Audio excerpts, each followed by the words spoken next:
All right, welcome to the Attleboro School Committee meeting of Monday, April 27th, 2020. This is your notice that this meeting is being electronically recorded. I want to thank everyone for joining us once again in our new normal of our school committee meetings and other meetings, and thank the public who are participating or watching at home. We'll go ahead and get right started tonight. First item on the business agenda is the report of the superintendent. So for that, I'll turn it over to Mr. Sawyer.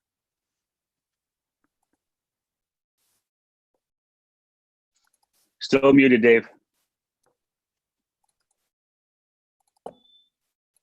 Excuse me. Thank you, Chairman Withers. I have a few updates for you this evening.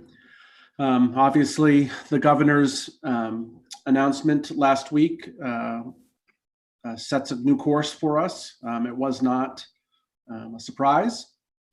We were anticipating it, but having that extra clarity certainly helps us to make the necessary arrangements to deal with what is turning out to be a lost spring for 2020 in many ways. We messaged both to staff and families last evening in an attempt to give some indication of the direction we're taking. And I hope that that message was both clear and, again, not a surprise. It's a continuation of what we've been doing. It's not an alteration. A couple things I'd like to say about all of that. One, from our perspective, the next few weeks that I'll sum up as the month of May are really critical to, I think I used the word salvaging in my message to families. The learning that's available to us for this year. We've been clear all along that from our perspective, it's impossible to deliver the same level of educational services remotely as what we're capable of doing in the school setting. So, we know that we're not going to have the same results this year as we would normally have. That being said, we still have several weeks of remote learning available to us, and we believe that we have an opportunity here to solidify gains and to take some steps to minimize how much learning loss we're going to have, because it's pretty well documented in the research that when kids are out of school for a prolonged period of time, there is some loss, and we should anticipate that that's going to happen, given that they haven't been in school since March 13th. But we think that we can do some important things in the next few weeks to guard against that. So that'll be the focus for the month of May, is to really be focused on those remote learning plans and to delivering as strong an educational experience for students as we can. But then as we get into June, we're going to have to start taking on some logistical challenges. And those logistical challenges will both be a bit of a distraction and also be an impediment to learning as well, because one of the things that we'll have to do as we get into June is to collect back all the Chromebooks that we've handed out. So that's going to be quite an endeavor in and of itself. And as a result of that, as we're collecting them back, the kids can't use them. So we're going to have to make some adjustments in June to finish out the year. So we should all anticipate that, but not worry about it right now, because we want to stay really focused on learning in the coming weeks. Another thing that's been made clear by this decision is that the work done while we were under the closure is not going to be graded. So, basically from the state guidance, we're treating this period as credit versus no credit. And credits are obviously really a high school concern. We're not going to be retaining students. And we're going to not, while we are assessing student work that we're assigning, we're telling kids how they're doing on it. We're giving them feedback. We're making sure they understand how their performance is. We're not turning that into any sort of grade for T3. And that is consistent across all three levels of the district. As I mentioned, there'll be other logistical concerns that we have to worry about.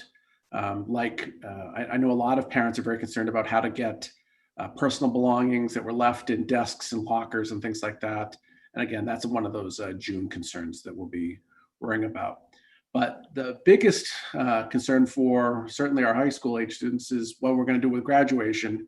And, I know that this is a sensitive issue, and our seniors, have really had an important milestone in their lives, something that they've been working towards their entire careers, educational careers, just sort of taken from them.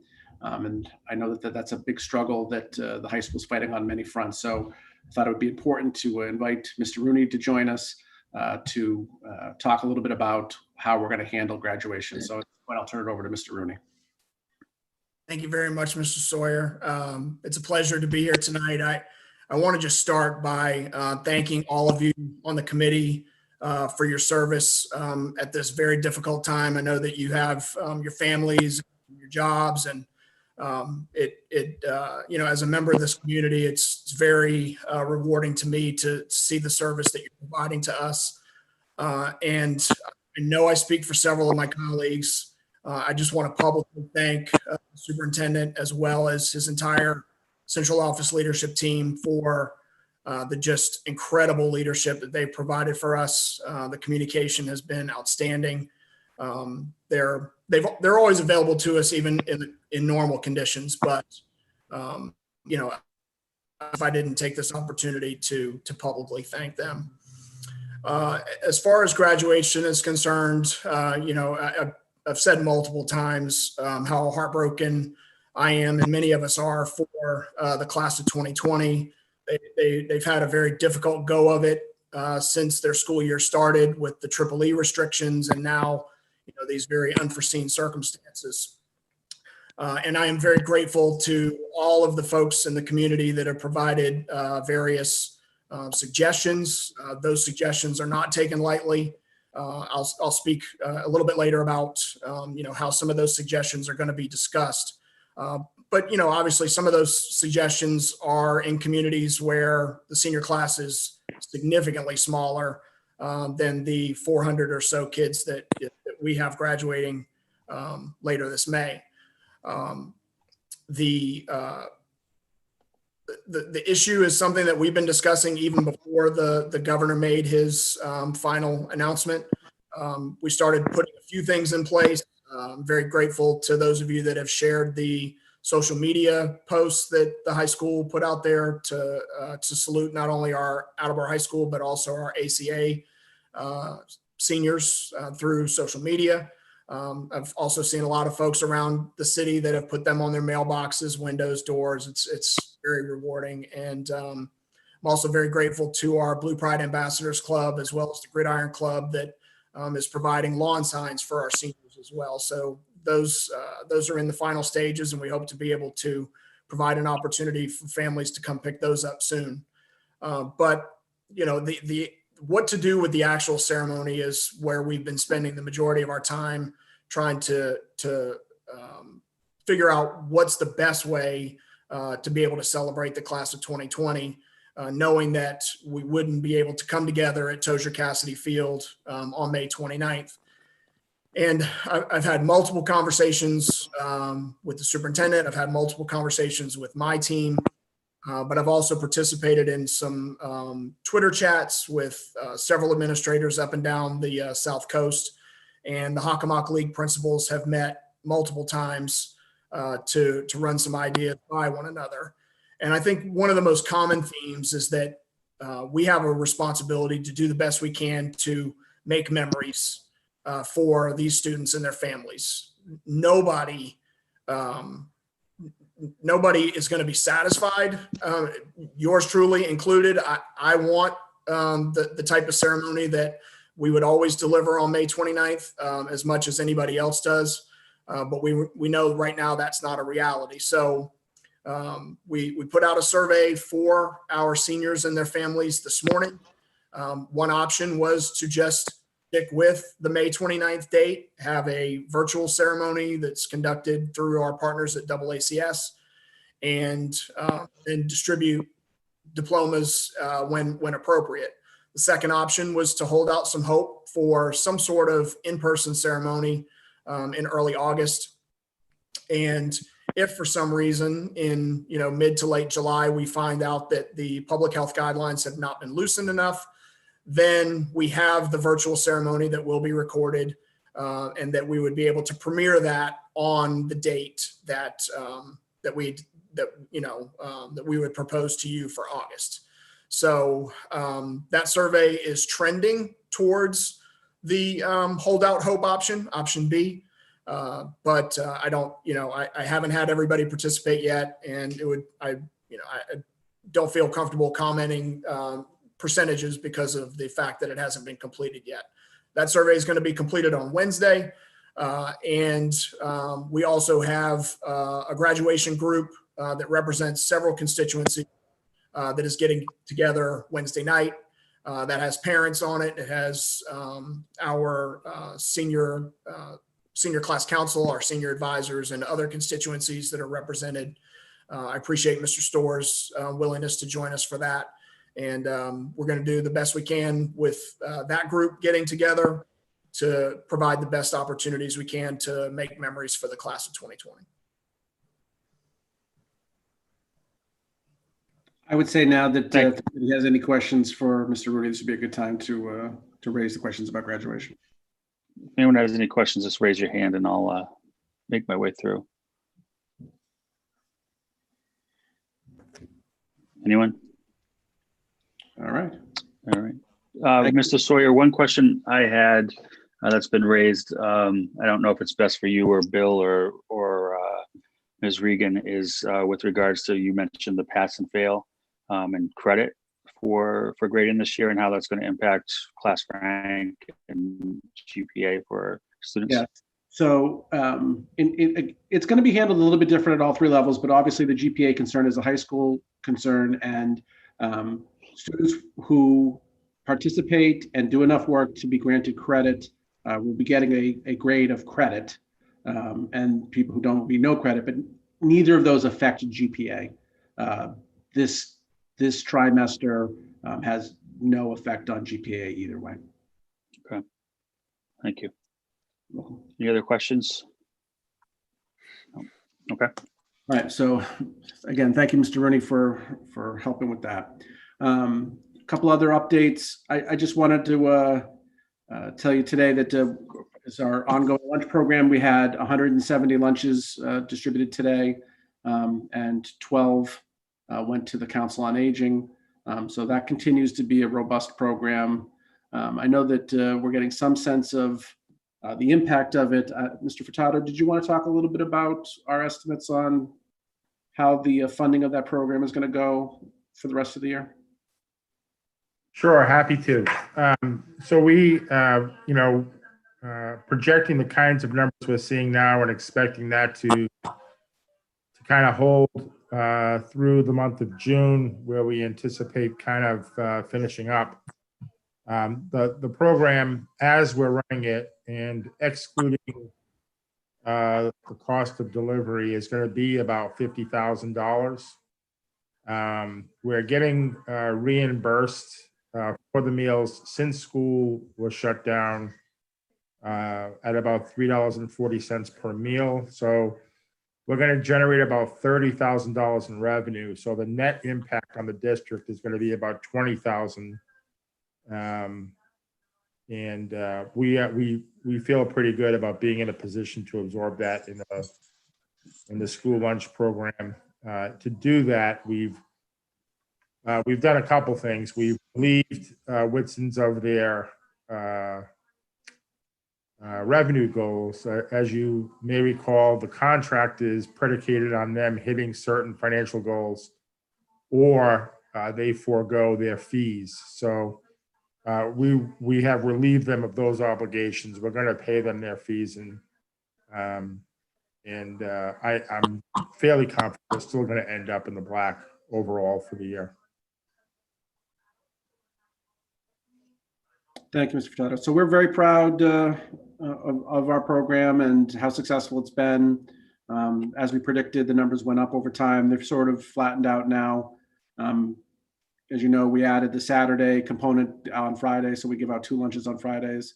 So, there's a significant number of families who are being served by this program, and we're happy that we're able to provide that and come up with the finances to make it work. Because as Mr. Furtado points out, the reimbursement isn't enough to cover the full cost of the program, but we're able to make it work anyways. Unless there are any questions about the lunch program. Then I just wanted to give you a couple quick construction updates. After some concern about the MSBA, we heard from them directly, and we're happy to hear them state emphatically that we have nothing to worry about, that the funding is secure, as we believe to be the case and as the agreement would indicate. So all good news on that front. We can put that concern to rest. A couple other things that I wanted to make sure you knew were that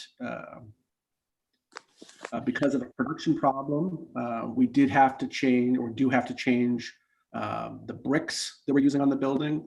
The bricks that we had picked, that plant is currently closed, I think is the reason why we can't get them. So we are finding another supplier and picking another brick that will be as close to the brick that had been picked. The SBC will be making that choice. Just wanted the full committee to know that there is a change on that. And then the other two things I would say about our the high school project is that, I mean, it is significant and good news, as indicated by the message that the MSBA actually did send out, which is that we're on schedule.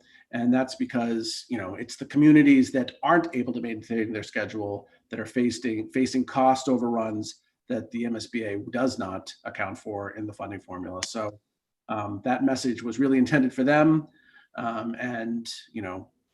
That's at this point not anything that we're facing a concern on, and we're optimistic that that's going to stay the case. And I should also mention that the project remains under budget. So we continue to stand in really good shape on the project, even though there are some real challenges that they're facing as we work through the pandemic. The other thing I would point out is that the fact that the MSBA has made it clear that they are concerned about future, the funding of future projects, it really does make the city's decision to do the roof projects at the middle schools, Brennan and Wamsutta. That was a really wise decision. We've been applying to have those roofs accepted by the MSBA, and they keep moving the goalpost because there are so many submissions. So basically each year there are too many projects for them to fund them all. So they pick a number of years that they won't consider. And because those roofs are so young, we keep getting excluded. And so we have not been able to get funding for that project. And, from their perspective, it's, they feel like it's fair to deal with projects that are older. And, I can understand where they're coming from, but as we all know, those roofs leaked the day we opened those buildings. So, we've been living with this problem for a long time, and it's now at a point where each successive year that we live with those leaky roofs, we're doing more and more damage internally because the leaks get worse and worse. Everyone who's ever had a problem in a home knows how these things work. So that we didn't pin our hopes on future funding from the MSBA is really, wise, because it looks like it's even less likely to have ever come anytime soon. And those projects have to be done. Those projects are underway and they're on schedule. So another real win for capital projects for the schools. So unless there are any questions about that, I'm gonna, Ms. Johnson. Thank you very much, Mr. Sawyer. Actually, I wanted to go back, if you don't mind, to the school lunches. First, I just wanted to say how happy I am that there's no school lunch that's going to waste, and that we do have that partnership with the Council on Aging. I know they are very appreciative, even though it's not a fixed number every week, but I know they are appreciative of any help we can give there. So a great community partnership there. Secondly, and this question may be more for Mr. Furtado, we just circle back again regarding the costs and the reimbursement? I know at one time we weren't certain if we were going to get reimbursed 100%. I thought that had changed. So if you could just clarify that for me, because I'm a little unclear there. Sure. We were allowed to apply for a status with both DESE and the U.S. Department of Agriculture community feeding program, which is what you see in a lot of large cities, Boston, Fall River kind of places in the summer. So the first move by USDA to deal with food scarcity with the closing of schools was to allow school districts to establish themselves under those criteria, which we did.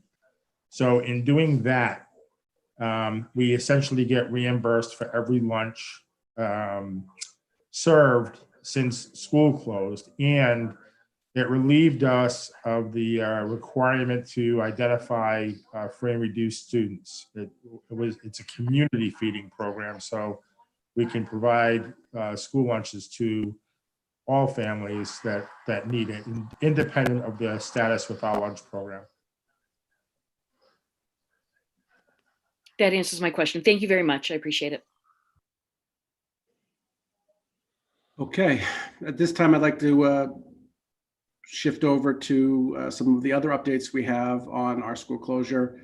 To start us off, I'm going to turn it over to Ms. Regan to talk a little bit more about remote learning. Thank you, Superintendent Sawyer. Welcome, everyone.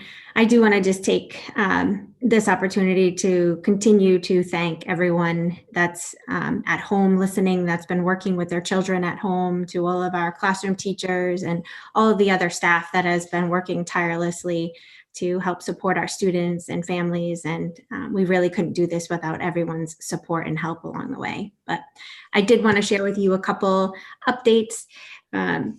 Commissioner Riley sent out another update on Friday evening.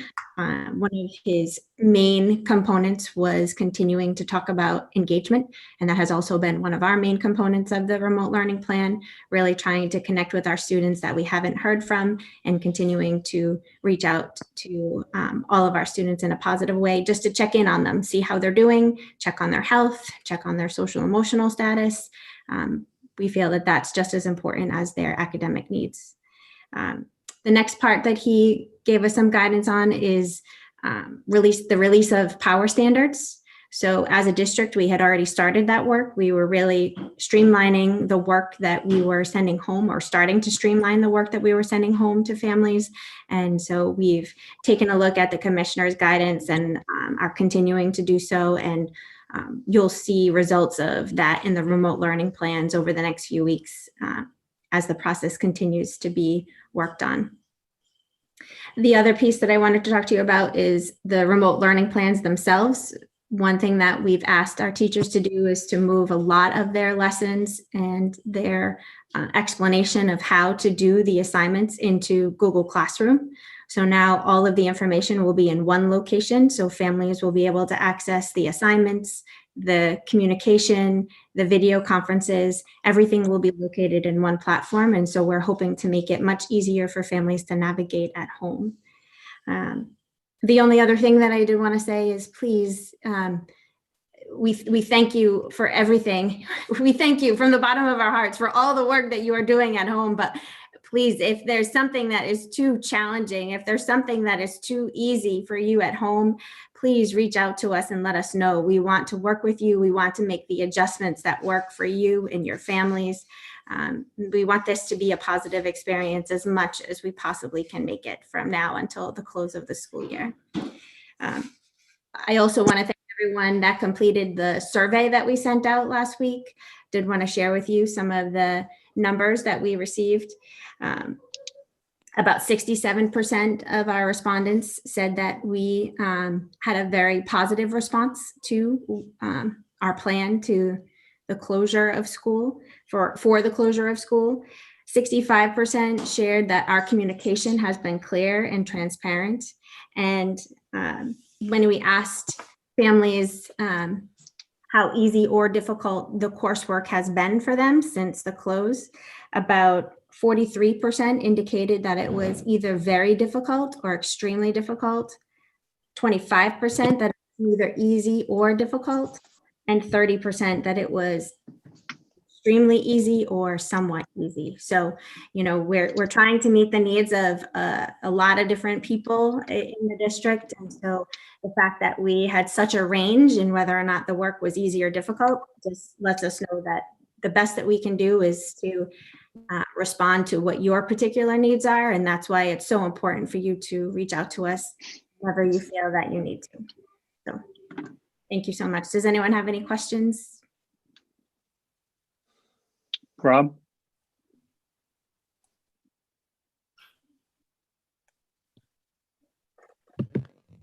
There it is. Sorry, I was trying the space bar and it didn't work. I just wanted to comment. I had received an email from a family that had some concerns with the workload and how it was impacting their student. The principal, the educators, the support staff that were on the email were exceptionally responsive with very quick responses. So to echo your point, if families do have concerns, please reach out. The administration and the educators would much rather help you with those concerns than have your students struggle or flounder through the next few months. And credit to the educators for everything they're doing to support students as best they can. Thank you very much. Thank you. Ms. Porto, do you have a question as well? I just wanted to say also that I have, three kids in elementary, middle, and high school, and the communication with all the schools have been fabulous. With my elementary school is beyond impressed with his teacher and support staff. The work that's being sent home now is really impressed. I'm very impressed with it.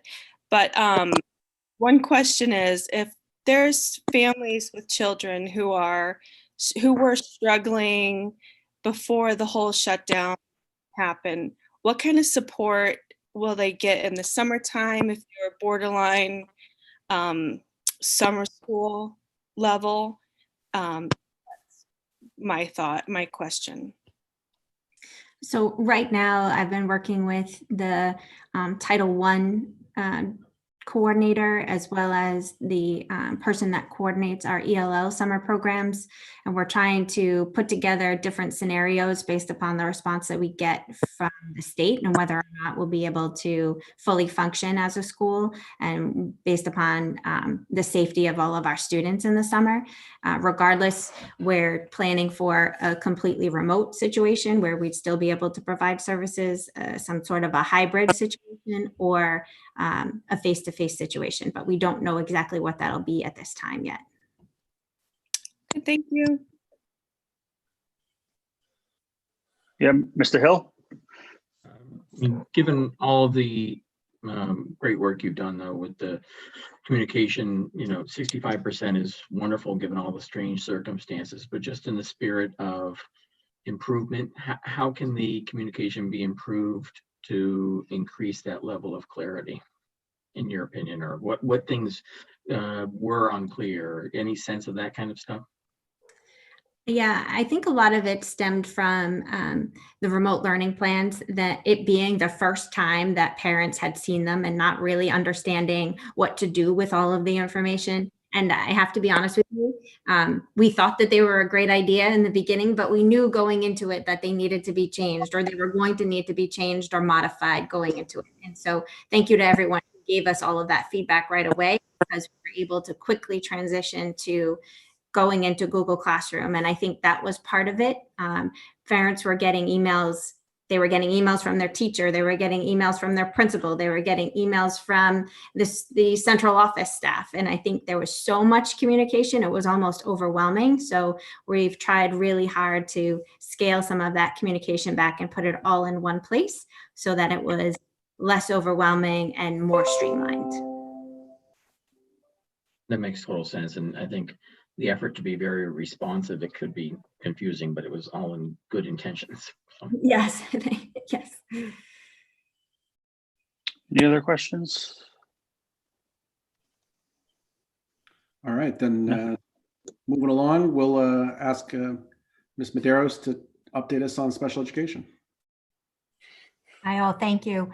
Good evening. I want to echo Ms. Regan's initial thank you to all the staff and to our families who have now become us, who have become the special educators, the therapists, the counselors.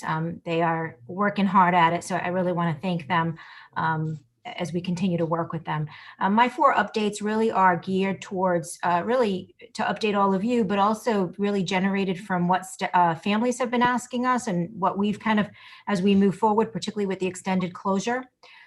So we are in the process of scheduling remote team meetings for families. We're prioritizing those based on obviously through, who has meetings through the end of the year, but also for teams that were considering placement changes, considering ESY services. We're kind of prioritizing along that route. And then initials, kids who are evaluations have been completed, but the team meeting wasn't held. So we'd like to get those students up and running, and also our reevaluations and then our annuals. So we're putting procedures in place for that because we're learning that from a special ed standpoint, a lot of technology behind the scenes needed to happen for us before we can put a lot of things in place to be compliant with regulations. So we're starting those. I believe we're having an out-of-district one as the first one tomorrow. I think I'm doing one on Friday for an in-district student. So we're kind of rolling them out. And families are going to be contacted and being asked to fill out a Google form if they are interested in holding a virtual team meeting. If they're not, that's fine. We'll hold off until they're until we open. We understand that for some families that right now is not a good time to hold a team meeting, and we're going to work with them like we always have. The other thing that families have been asking us about is direct services, particularly for speech, PT, and OT. Again, that we're learning, there were lots of things regulation-wise that needed to happen because those folks, in addition to DESE licensure, they hold board certifications, and their boards had to change and give some changes in their certifications and their regulations before we could get services up and running. We're also finding that telepractice, teletherapy, what people consider that, isn't necessarily the right thing for all kids. We're still struggling with getting kids to be on the screen, to understand that it's okay to have their teacher in their home. So for some kids, they're still not understanding that why is the person that is at school now in their house. So we're working through that. We had to identify a platform that met all privacy regulations. That's through Google Classroom. So we're getting kids set up and getting started on that practice, including training this week for our staff across the district, not just for special educators, but for all staff in Google Classroom and how to use all the functions within that. The other big one is ESY. So we are holding extended school year. That is good. So we're planning for 3 options. Teresa Silver is our coordinator, as she has been for the last few years. We're planning for 3 options. One, as if we were going to open and be fully just, like we've always run it. And then an option with restrictions. So we would have some on-site, and then depending on what guidance is provided to us, some off-site, and seeing what that would look like. And then a continuation of remote learning as it is today, again, depending on guidance. I will just say to families, we get out the information when we're provided the guidance. So right now, DESE has offered us no guidance beyond we are closed until June 29th. So as soon as we know whether we can open or what that's going to look like for us, we will notify families. And I know that families are very anxious about that. I understand that. I'm anxious about it, but that's just kind of where we are. So I just want families to know we are planning for it. But, we'll let you know what it's going to look like as soon as we know. And then the last one is we notified all our families. We had for our community peers for the ELC for next school year, we started the screening process back in January and February. We were unable to complete that screening process for all 109 applicants. We did about half. We only have about 50 spots. So we've, again, as soon as we know when we can open beyond June 29th, we are going to put some procedures in place for how to complete those screenings, because we want to do a lottery and it be equitable in how we go about doing that. Someone from Diane Diorio at ELC pretty much contacted all those families in the last few days to notify them kind of the status and next steps. So that they're technically not really part of Attleboro Public Schools yet.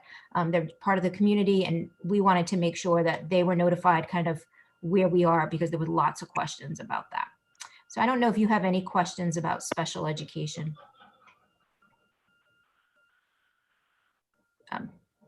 Mr. Hill?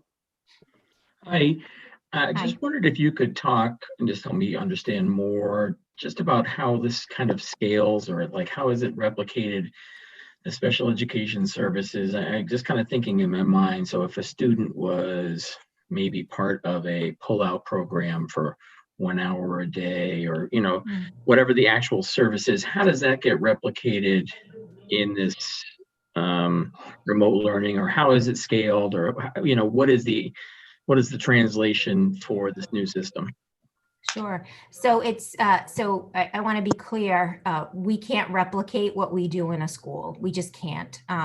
We're trying as best we can. We're going to provide services, but it's not going to look like, as if we were providing the service with the student sitting in front of us in a school building. So for those families, so if you receive a pull-out service, in addition to receiving your grade level remote learning plan, you also receive a special education remote learning plan. So that's been overwhelming for families. We've tried to condense those as well for kids who have multiple providers. At ELC, they get their integrated classroom, for example, remote learning plan, and then they get a remote learning plan that has speech, PT, and OT on it. And parents have to kind of figure out, what service does my student have? We then offer office hours, and that's really the time for parents to connect with our providers, our special educators, to kind of individualize that more for kids. And then in addition to that, our special educators in particular are providing direct services to kids. So they're having, the ELC does Facebook Live. They're doing lessons, parents in private groups. Parents can participate in those with their students, because for most of our kids, the parent is participating with the child. In Google Classroom, they're doing Google Meets. They're doing morning meetings. They're using, that's one of the ways that we're providing direct services. So we're providing the resources through the remote learning plans, and then we're providing direct services in a various ways, depending on the student and the grade level.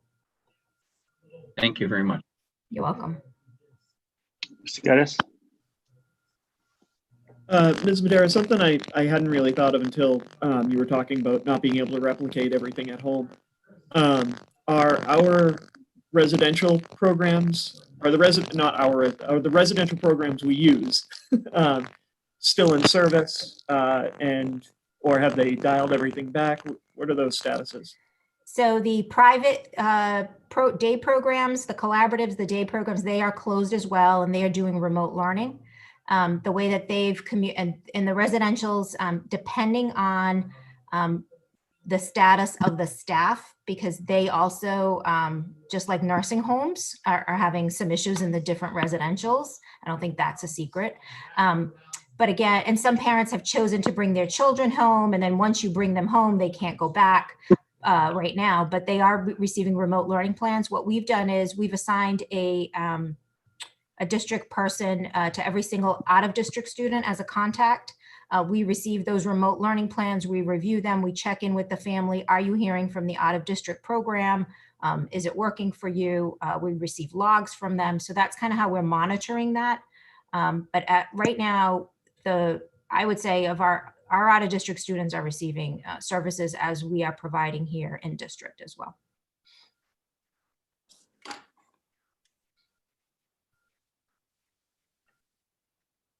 Anyone else? No? Then we'll move on to. Thank you. Thank you. Human Resources with Ms. Singer. Good evening, everybody. I'd also just like to reiterate what Yvonne and Assistant Superintendent Lori said about our staff. Just phenomenal, stepping up to such unknown territory in a world where they have new coworkers, ages, infant to college student, and navigating that at home. So we continue to conduct the usual business of the HR office, as I reported in the last meeting. Now that we know that we are not physically returning to the building this school year, we're now looking at performance appraisal evaluation of employees. That is usually done towards the end of May, beginning of June. The timelines for those are contractual in some cases, and so we need to look at adjusting those and working with our union partners as to what that looks like. So we're in the process of doing that, as well as Yvonne mentioned, licensure certification for some of our staff isn't just DESE licensure, it's board certification, and looking at what the state is recommending for a little bit of leeway and guidance around how those things will play out over the next several months. And then also currently looking at staffing for next year, which is a typical thing that we do at this time.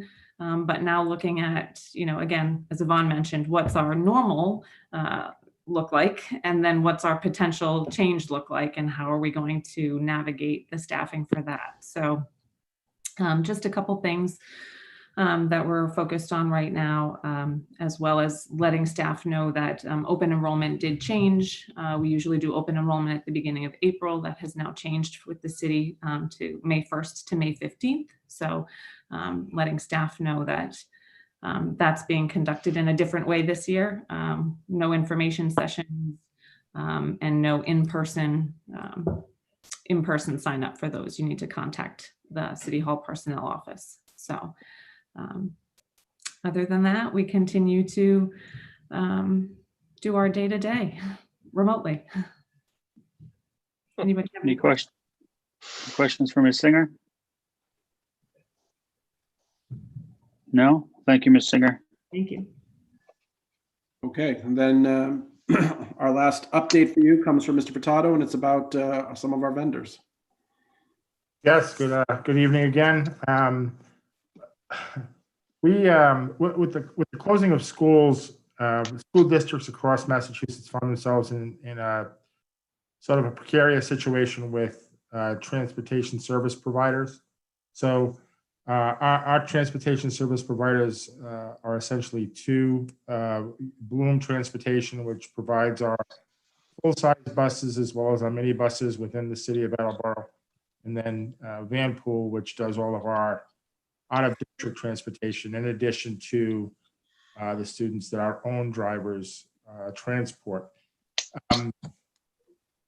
Immediately with the closing of schools, the districts became deeply concerned about the financial stability and long-term prospects for the bus companies because of the investments they make in capital and the lack of revenue they'd be receiving for a quarter of the year. There have been a large series of negotiations that took place. DESE prompted school districts to meet with their main transportation provider, which in our case would be Bloom, to discuss cost structures and potential remedies to their kind of financial situation.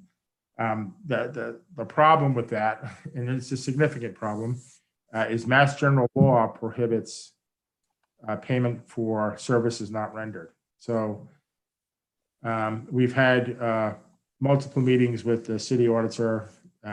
We conducted negotiations with Bloom and with Vanpool. I personally did the negotiations with Bloom, and another group did the negotiations with Vanpool.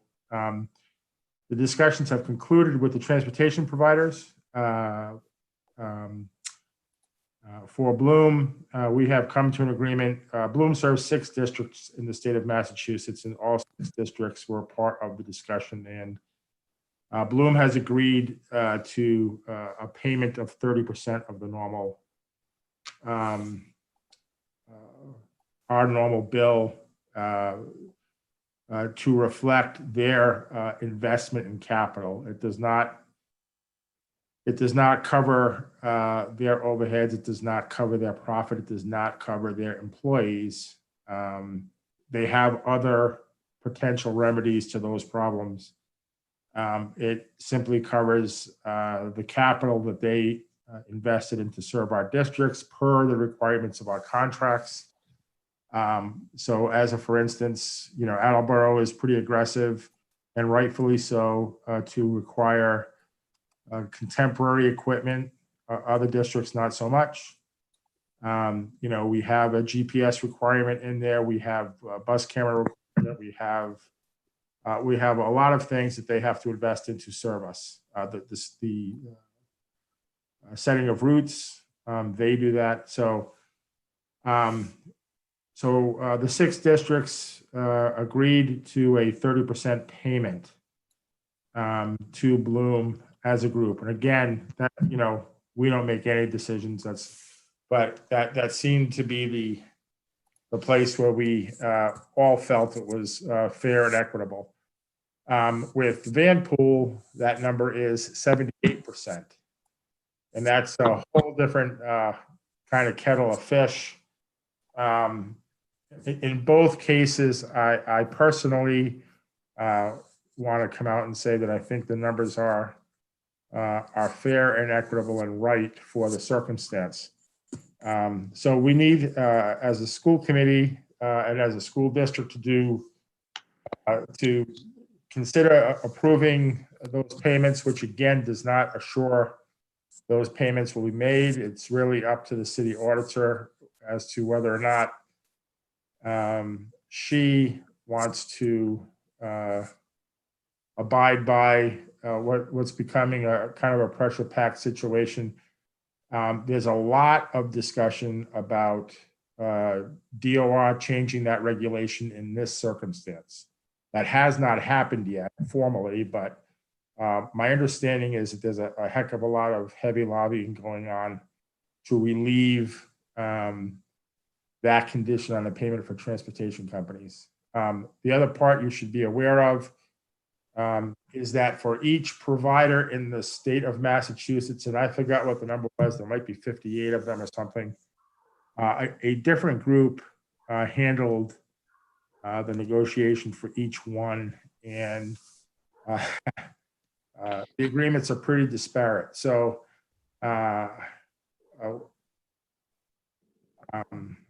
so in some cases, the transportation providers are getting 80 or 85 or even 90% of their bills. Again, that's part of the agreement with the school districts.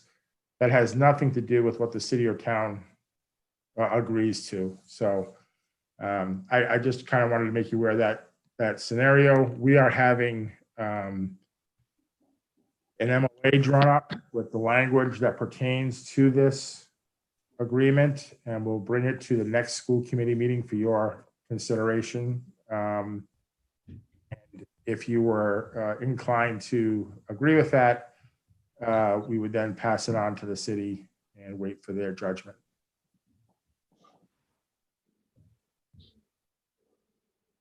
Mr. Furtado, when you say you reached an agreement on 30% with Bloom, is that based on the hypothesis that 30% of the contract is their capital costs, and so that's why we can pay it?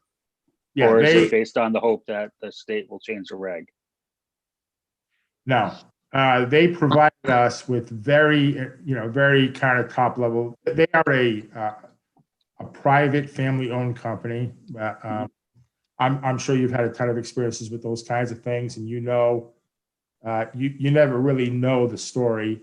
But they did provide financial data for us to look at. Initially, it was a simple cut of our normal daily rate and split between people and overheads and capital. Then we asked for further detail on the capital, which they did provide without a concern. That kind of broke out things like insurance and maintenance, which we had big concerns about, because obviously none of the vehicles are being maintained, and if none of the vehicles are on the road, like some of us probably have enjoyed already, our automobile insurance has been reduced. So we took all of those kinds of things into account, and when we melted that all down, what was left was about 30% of a normal bill. And has that been run by legal counsel as to the legality of paying those expenses based on capital, since versus the reg that says can't pay for services that haven't been rendered? Since again, this wouldn't be for services, but for capital. Yeah, I think our legal counsel would say, it's entirely the call of the city auditor. There's no gray area. We're not trying to slip one by her. She's completely part of everything we've done. She said she would have to be compelled by something in writing to do so, which is why I think people are kind of relying on the change in the requirement as it pertains to transportation providers. I would say right now, if you approved the agreements and we passed it along to her, she would not comply. That would be my belief at this point. Now, if DOR were to provide some leeway to cities and towns, she would comply. Again, I want to say this publicly. She is great at what she does. She's an extraordinary talent, and city is very fortunate to have her. So she is going to comply with the law, period. Independent of what her personal feelings are for the whole thing. She is not going to violate the law. Mr. Hill? Was the approach that you kind of described with Bloom the same as with the van group? I think, the van pool thing is extraordinarily complex and involved. They directly contact BICO, and because we're part of BICO, we are able to be party to that contract. So our agreement is actually with BICO, and Vanpool's agreement is with BICO. So Deb over at BICO was part of the group that dealt with Vanpool, and there's a lot of differences between the two. Vanpool's a very big business. It's 6,000 employees. It's statewide. It's huge. They did not lay off any employees at all yet. They have maintained full employment from day one. Bloom, on the other hand, reduced insurance levels and laid off employees on day one. So, they reacted very differently. They're very different companies, but I'm very confident that the group that dealt with Vanpool understood the structure financially, and based on what Vanpool did, and basically maintained operations throughout, even though they weren't running buses. I think the 88% makes a lot of sense. 78% makes a lot of sense. Bloom, on the other hand, shut down day one. They have applied for the stimulus, loan that turns into a grant if they bring the people onto the payroll. So he plans on bringing his people back upon getting that loan, and that will be his solution to his labor problem, and which allowed us to focus exclusively on the capital side. Thank you. Any other questions for Mr. Furtado on this issue? No? Doesn't look like it. Thank you, Mr. Furtado. Sure. Okay, so that concludes the closure updates, but we do have some other business for you this evening. The next one piece being a discussion about the budget. So we're going to enjoy some more time with Mr. Furtado, but before I turn it over to him for, I hope, an appropriate grilling of him, but I wanted to say that you know, continue to operate in a real information vacuum around this subject. And so I'm not sure what there is to do in this moment. I will relay that the commissioner indicated on the last call that the superintendent's had with him that he does not anticipate a budget from the State House before July 1st. So, you know, the fact that he made that comment, the fact that we know that they passed a 1/12 budget for July, I think they're anticipating waiting this out a bit and waiting for as long as they can to come up with a budget. You know, we've all seen the forecasting. We know that there's a problem. Again, DESE was basically categorizing it as a problem so large that only the federal government can step in and prevent a catastrophe at the state level. That pretty much measures up to what the information we're getting from other sources. So we know that there's a pretty significant problem, but how it's really going to play out here, we don't know, because we're not sure whether they're going to change Chapter 70. You know, the number that we were operating from, that we're still operating with, and you know, we continue to have discussions with the city, and they continue to use that number until they get news to the contrary. And that number is based off of the law. I mean, that wasn't an arbitrary budgetary number. That's the number that the formula that they've passed into law spits out. So they will have to take action against themselves to lower that number. So you know, there's a chance that perhaps while there's going to be problems next year, that you know, maybe it will fare better than some other corners, but it's just impossible to know. And that's where we're operating for the time being. So to talk a little bit more about the specifics, I'll turn it over to Mr. Furtado. Thank you, Superintendent Sawyer. Yeah, so as a follow-up to that, I want to, again, I think I said this last time, but I think we're fine for FY20. I think it's going to be close. I think some of the revenue pain that the municipalities are going to feel is going to occur in the fourth quarter in FY20. There seems to be a lack of concern about that part of it. I think people get extremely concerned with, you know, first quarter 21, especially given that the state had not passed a budget. I've heard the same things that Superintendent Sawyer's heard about the problem being so large that there is no local or state level way to address it. It either is going to be addressed by the federal government or, you know, we're in uncharted territory. We've, you know, explained that if Chapter 70 does not change, that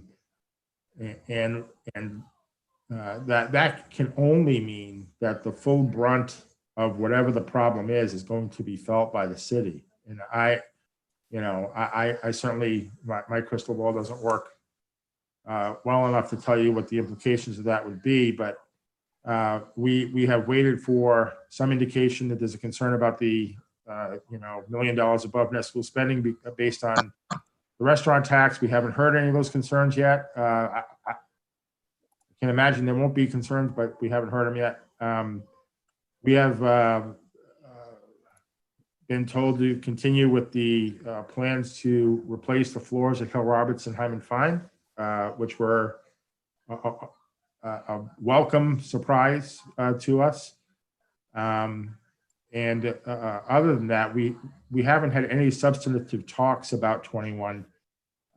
Two things relative to the shutdown are going on, though. One is that FEMA has finally reached out and is now looking for information and data on spending related to the coronavirus specifically. So we're having a conference call on Thursday on that, and are going to discuss the kinds of information and data they're looking for to make claims. We've done this before with weather-related stuff with the city, so this isn't our first rodeo here.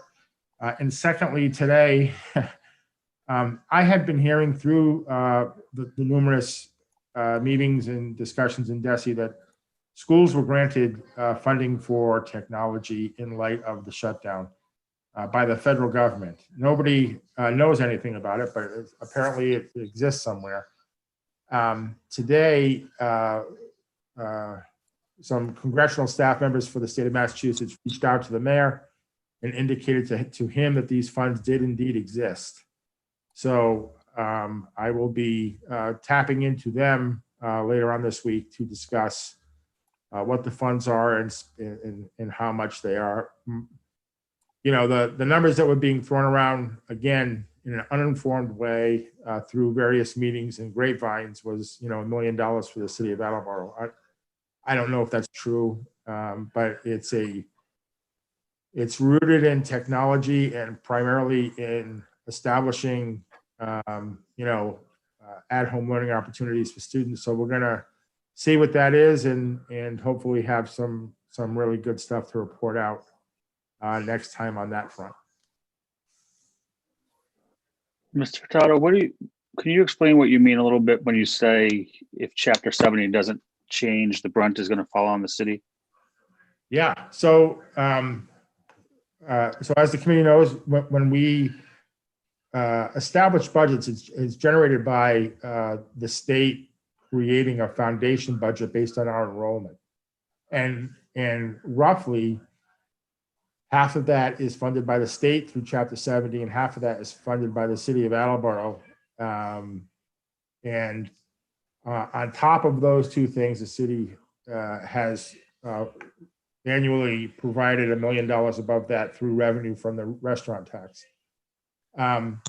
If they do not change the Chapter 70 money, meaning the state fully funds education as it was laid out in Governor Baker's budget in January, and you know, they face the you know, the kind of revenue shortfalls that everybody sees.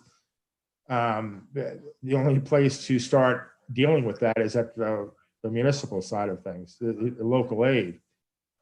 If local aid suffers, you know, significant cuts, I don't know how the city is going to fund its requirement for the schools. It's a pretty substantial problem.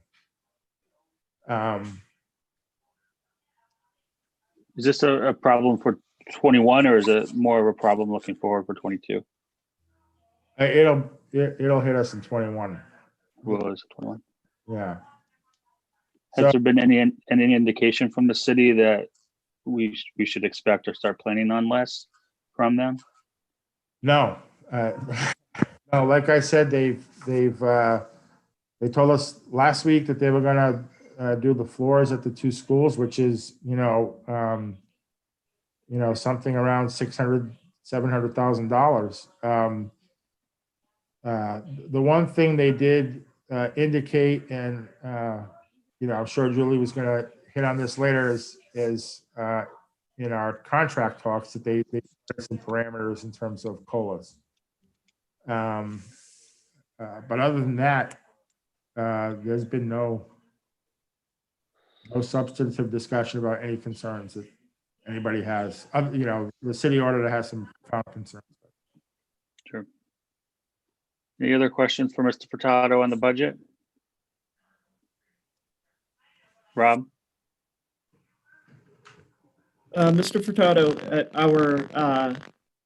our last in-person meeting early in March, which seems like ages ago, Yeah.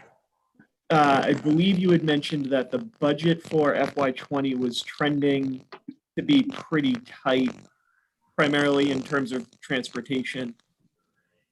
Overall, I guess, knowing that revenue is going down, can you talk about ways that the district is trying, like, obviously we're not using as much electricity in the buildings.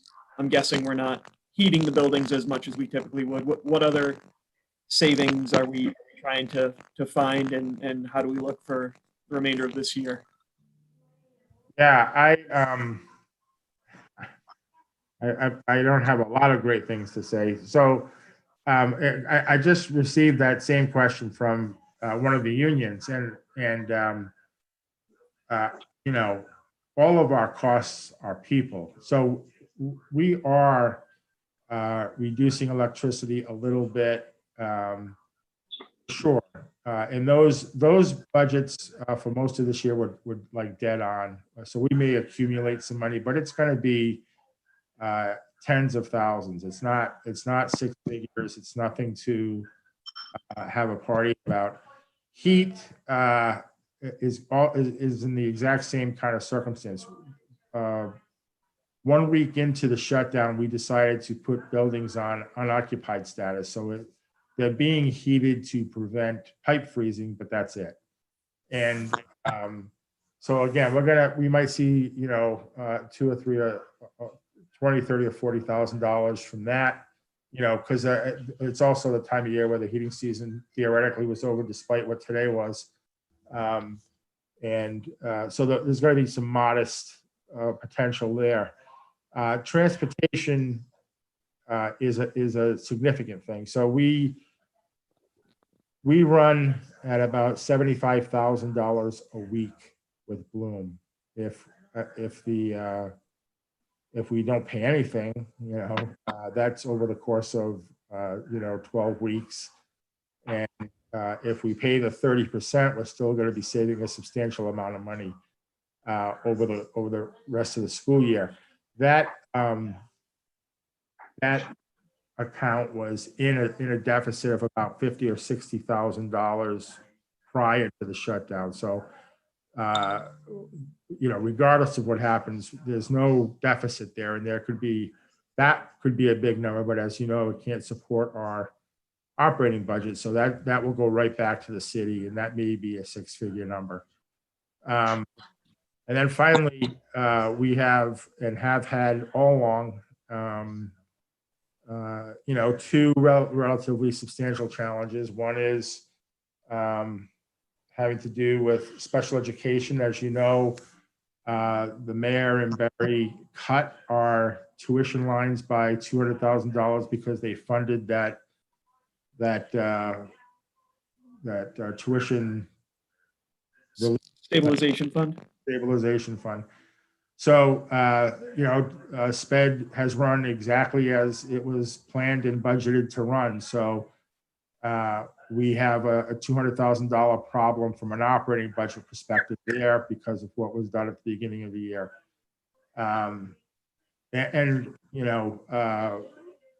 We have had a concern about health insurance. So we're certainly going to have a little bit of a hole there, 50 or 60, I think. So we're going to have to cover those two with the surpluses everywhere else.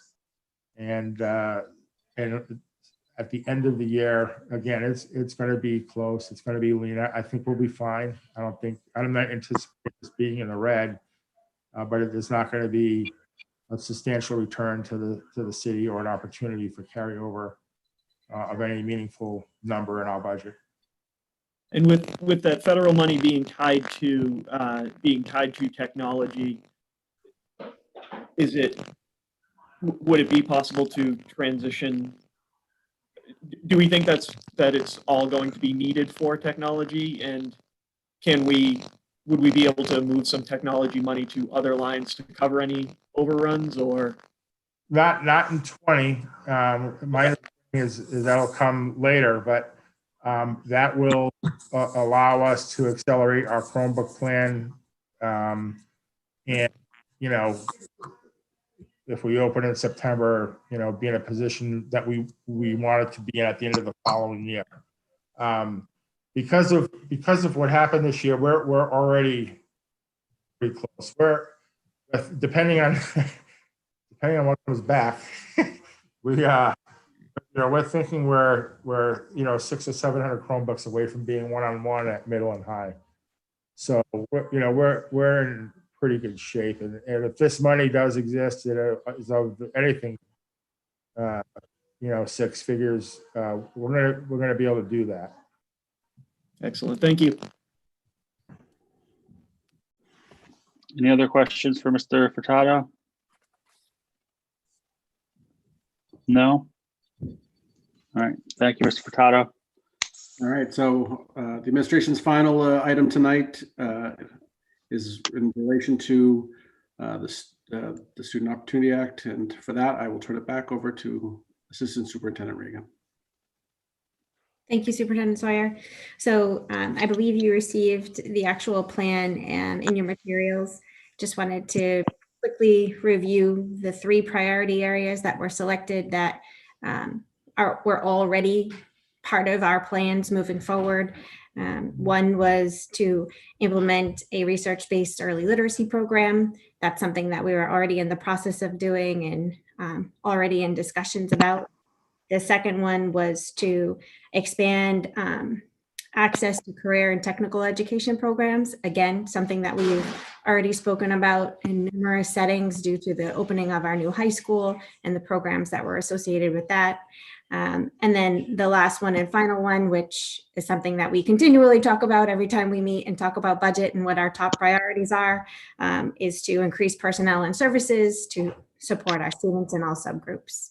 So no surprises there, but just knowing that this is money that we are not getting from the state to support with the Student Opportunity Act, as we had originally thought. This will all be contingent upon our ability to move these priorities forward.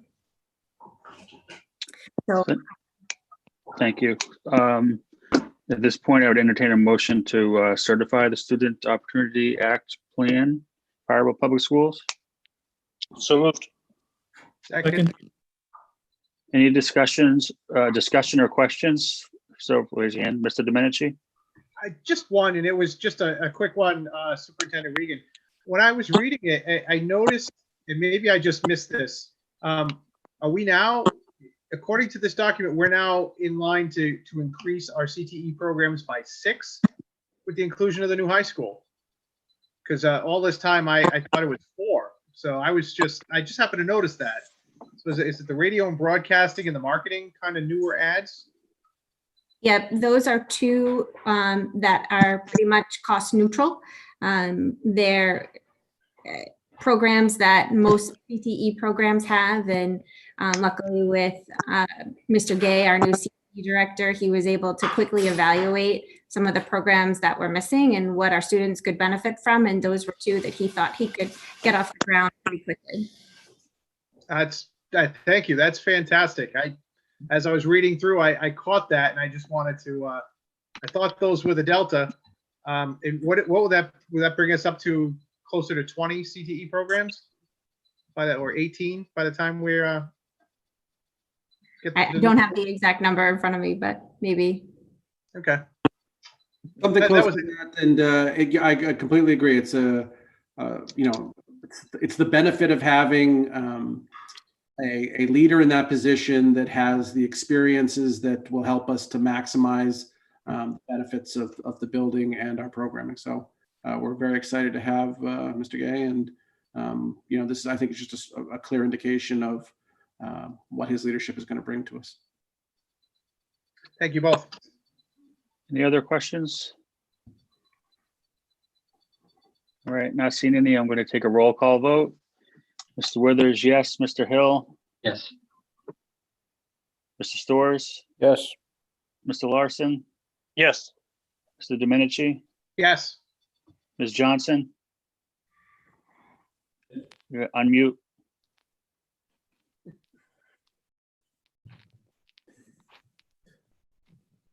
Give me a thumbs up. There we go. Thank you.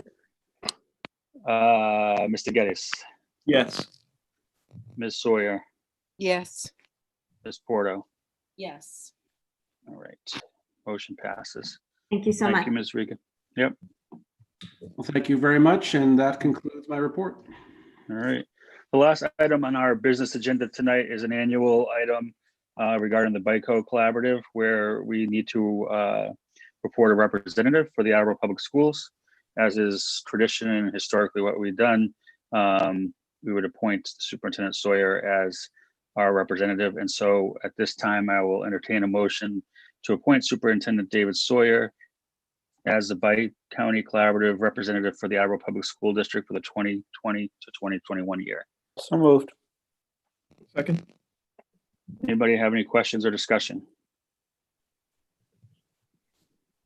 Okay, we'll do a roll call vote.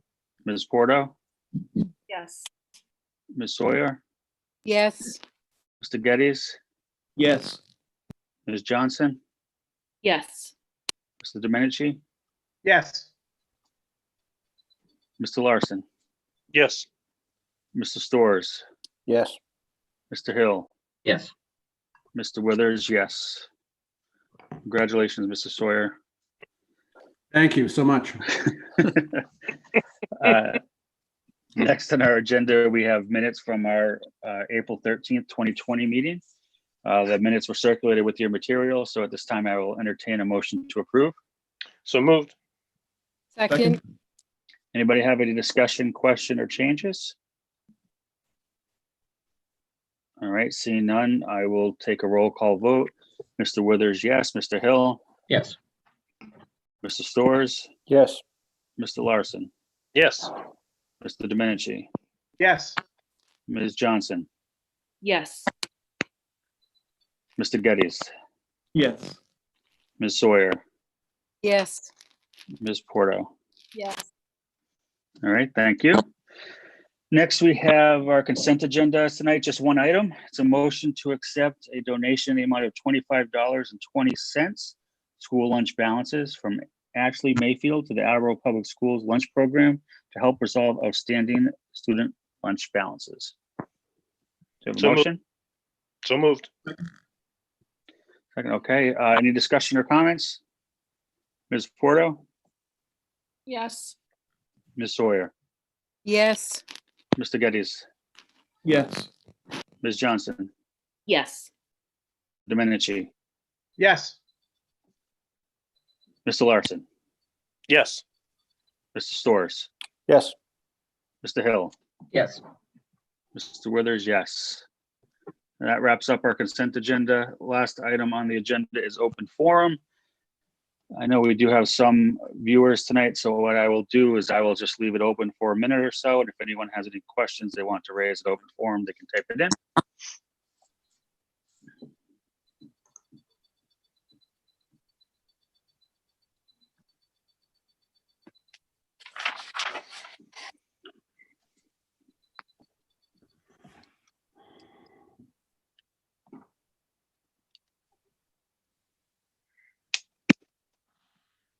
Okay, I'm going to close open forum. In a second, I'm going to ask for a motion for to enter into executive session. Just to recap for everyone, as we did last time, we received a separate link for the executive session meeting. So when we adjourn to go into executive session, you'll leave this meeting and then go on the link that was sent by Ms. Singer to enter into executive session. Before I get to that, does anyone have any other business before the committee tonight? No? Okay. And at this point, I'll entertain a motion for the Attleboro School Committee to convene an executive session pursuant to Mass General Laws, Chapter 30A, Sections 21A2 and 3, to discuss strategy with respect to negotiations with union personnel and to discuss strategy with respect to collective bargaining, as an open meeting may have a detrimental effect on the bargaining position of the school committee. And we will not be. Thank you. And we will not be reconvening in open session. So moved. Second. Second. Mr. Withers, yes. Mr. Hill, Yes. Mr. Storrs, Yes. Mr. Larson, Yes. Mr. Domenici, Yes. Ms. Johnson, Yes. Mr. Geddes, Yes. Ms. Sawyer, Yes. Ms. Porto. Yes. Okay, thank you very much. Open session is adjourned. We'll see you all in a couple minutes. Thank you. Thanks.